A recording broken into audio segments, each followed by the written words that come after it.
Hello students, welcome to your own channel Sarda Coaching Center. I am Rajesh Kumar Sao. Today I am going to start first lesson Father's Help of your textbooks which was written by R.K. Narayan. My dear students, a question must have come in your mind. Who was R.K. Narayan? If I say the writing work of R.K. Narayan is such a big contribution that will not end. My dear, अगर मैं बात करूं R.K. Narayan जी का योगदान का तो इतना ज़्यादा है कि मैं खत्म नहीं कर सकता, खत्म नहीं किया जा सकता, खत्म नहीं होगा. But my dear, I am giving a short description of R.K. Narayan. My dear, R.K. Narayan's full name was Rasipuram Krishna Swami Iyer Narayan Swami. He was born on 10th October 1906 in Madras, जिसे अभी हम लोग उसे चेन्नई के नाम से जानते हैं. My dear,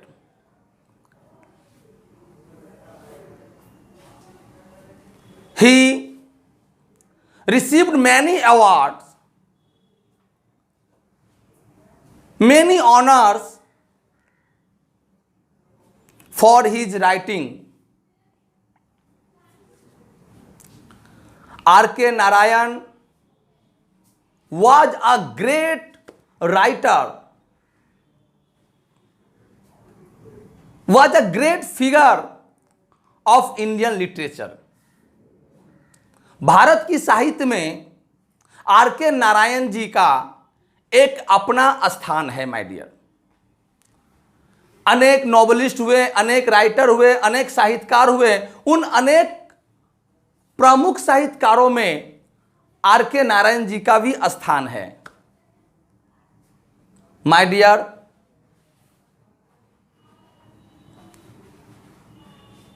the main two books which is mentioned in your textbooks, the Malgudi Day and the Guide. This story is taken from the Malgudi Day. जो आज हम लोग पढ़ रहे हैं माय डियर, फादर्स हेल्प, वो भी R.K. नारायण द्वारा रचित मालगुडी डे से लिया गया एक छोटा सा भाग है. A small part of this story is taken from the Malgudi day. Bharat के दूसरा एवं तीसरा सर्वोच्च नागरिक सम्मान से भी R.K. नारायण जी को सम्मानित किया गया है, जिसका नाम है पद्म विभूषण और Padma Bhushan. My dear students, R.K. Narayan ji को 1958 में द गाइड के लिए साहित्य अकादमी अवार्ड से भी सम्मानित किया गया था. और आप जानकर हैरान भी होंगे, तो गाइड पर एक मूवी भी बना था, जिस मूवी में मेन किरदार, मुख्य भूमिका में देवानंद एंड वहीदा रहमान ने अपनी अदाकारी से उसको सजाया था. तो माय डियर, ये रहा R.K. नारायण जी का एक छोटा सा डिस्क्रिप्शन. तो अब चलिए, अब हम लोग बढ़ते हैं टेक्स्ट बुक की ओर. आज हम लोग पढ़ेंगे फादर्स हेल्प. माय डियर, देखिए यूनिट 1 का फर्स्ट लाइन में पढ़ रहा हूं. Lying in bed, Swami realize with a shudder that it was Monday morning. Lying in bed क्या मतलब क्या होता है? बेड पर लेटा हुआ, बेड पर लेटा हुआ, बेड पर लेटे लेटे Swami realize with a shudder that it was Monday morning. वह भय से कांपता हुआ, उसे महसूस हुआ, वह महसूस किया कि आज का सुबह जो है वह सोमवार का सुबह है, मंडे का सुबह है।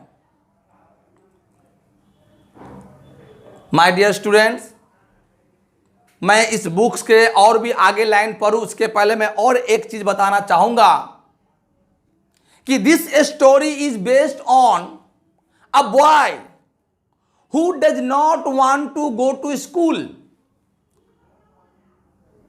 सो he has to make many excuses, many excuses.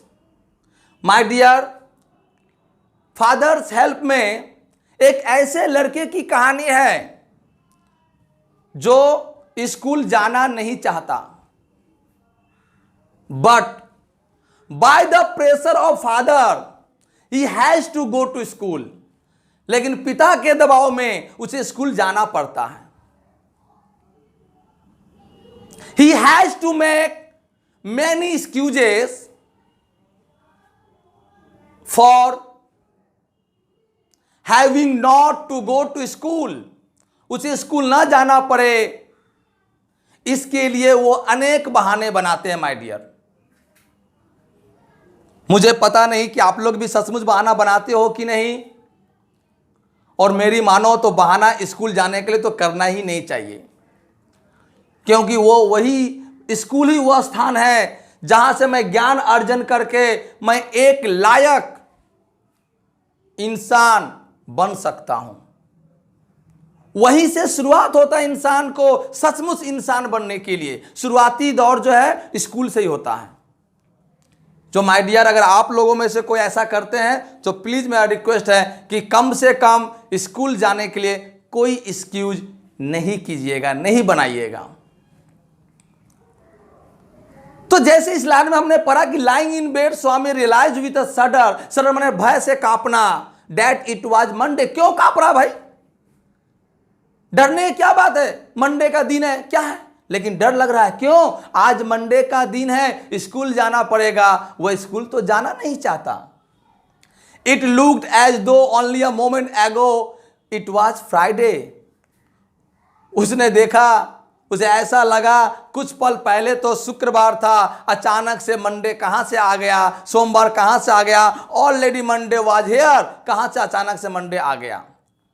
He hoped he did not have to go to school. उसे विश्वास था, आशा था कि उसे स्कूल नहीं जाना पड़ेगा, उसे स्कूल नहीं जाना है, उसे स्कूल नहीं जाना है। इस बात के लिए वह पूरा आश्वस्त था, उसे विश्वास था, आशा था। At 9 o'clock स्वामीनाथन वेल्ड मन रोना। आई हैव अ हेडेक। सुबह के 9 बज गया। सुबह के 9 बजे स्वामीनाथन रोते हुए कहा, आई हैव अ हेडेक, मेरे सर में दर्द है, मेरा सर दुख रहा है, मेरे सर में पेन है। Mother generously, my dear, generously का मतलब होता है उदारता पूर्वक। Mother generously suggested that Swami might stay at home. जैसे कि आप सब जानते हैं, अगर माँ के पास मैं रिक्वेस्ट लेके जाऊं, माँ मुझे सर में दर्द है, मुझे स्कूल नहीं जाना है, तो माँ बिना कुछ सोचे समझे क्या कहती है? ठीक है बेटा, घर पर रहना, घर पर रह जाओ। ठीक उसी प्रकार से स्वामीनाथन की माँ ने भी उसे सलाह दी कि ठीक है, तुम घर पर ही रहना, घर पर रह सकते हो। 9:30 सुबह के 9:30 बजे when he ought to have been in the school prayer hall, जब उसे स्कूल के विद्यालय के प्रार्थना कक्ष में होना चाहिए। किसे? स्वामीनाथन को। 9:30 बजे सुबह जिस समय उसे स्कूल के यानी विद्यालय के प्रार्थना कक्ष में होना चाहिए, Swami was lying on the bench in mother's room. Swami कहाँ है? माँ के कमरे में बेंच पर लेटा हुआ है। माँ के कमरे में बेंच पर लेटा हुआ है, यानी वो तो स्कूल जाना नहीं चाहता। My dear, father asked him, have you no school today? पिता ने उससे पूछा, क्या तुम्हारा आज स्कूल नहीं है? क्या तुम्हारा आज स्कूल नहीं है? तुम्हारा क्या आज विद्यालय नहीं है? हेडेक, स्वामी रिप्लाइड, स्वामी ने उत्तर दिया, हेडेक, सर दर्द, nonsense, dress up and go. Mummy के पास तो बहाना चल जाएगा पर पिता के पास नहीं चलेगा। हम लोगों का भी नहीं चलता माय डियर। मां के पास जाएंगे तो मां तो ममता की मूर्त होती है, वो तो ना कुछ ज्यादा प्रश्न किए बिना ही आपकी बात सुनकर कहेगा ठीक है तुम्हारा जो इच्छा करो, घर में रह जाओ, ठीक है सर में दर्द मत जाओ। लेकिन पिता के पास बहाना नहीं चलता माय डियर।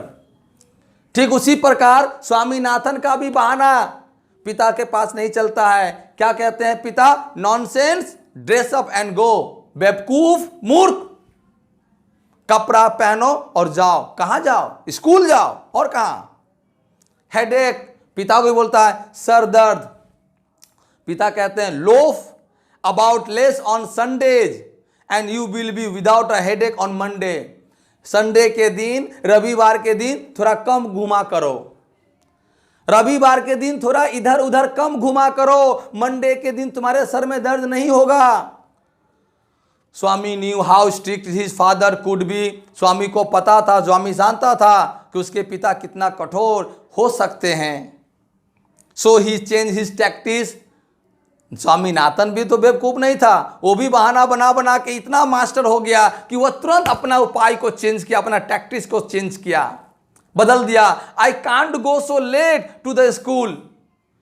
मैं क्लास में इतना लेट कैसे जा सकता हूं? मैं नहीं जा सकता हूं। I can't go so late to the class. मैं कक्षा में इतना लेट कैसे जा सकता हूं? मैं नहीं जा सकता, मैं कक्षा में इतना लेट नहीं जा सकता। You will have to, it is your own fault. उनके पिता कहते हैं तुम्हें जाना ही पड़ेगा, because it is your own fault. ये तुम्हारी अपनी गलती है, ये किसी की गलती नहीं है, तुम्हारी अपनी गलती है, इसीलिए तुम्हें जाना ही पड़ेगा। What will the teacher think if I go so late. Teacher क्या सोचेंगे यदि मैं कक्षा में लेट जाऊंगा? टीचर क्या सोचेंगे यदि मैं कक्षा में लेट जाऊंगा? यदि मैं कक्षा में देर से प्रवेश करूंगा तो टीचर क्या सोचेंगे? फादर कहते हैं tell him you had a headache and so are late. तुम उनसे कहना कि तुम्हारे सर में दर्द था इसलिए देर हो। He will scold me if I से सो।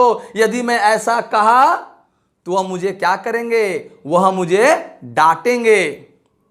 विल ही, क्या हुआ? लेट अस सी, देखते हैं। व्हाट इज हिज नेम, उनका नाम क्या है? स्वामीनाथन कहता है Samuel. Does he always scold the students. क्या वह हमेशा विद्यार्थियों को डांटते रहते हैं? क्या वह हमेशा विद्यार्थियों को डांटते हैं? He is very angry man. वह बहुत गुस्सेल इंसान है, बहुत क्रोधित व्यक्ति है, वह बहुत गुस्से वाले व्यक्ति हैं। He is specially angry with boys who come in late. और वह खासकर ऐसे लड़कों पर और ज्यादा गुस्सा करते हैं जो क्लास में लेट से, देर से आता है। I would not like to go late so to Samuel's class. मैं उनके क्लास में लेट, देर से नहीं जाना चाहता। If he is so angry why not tell your headmaster about it. उनके फादर कहते हैं कि यदि वो इतने गुस्सैल हैं, इतने क्रोधित व्यक्ति हैं, तो तुम अपने हेडमास्टर से उनके बारे में क्यों नहीं कहते हो? दे से, वे कहते हैं that even the headmaster is afraid of him. Headmaster स्वयं उनसे डरते हैं, हेडमास्टर स्वयं उनसे डरते हैं। इस प्रकार से माय डियर आज यूनिट 1 हमने कंप्लीट किया।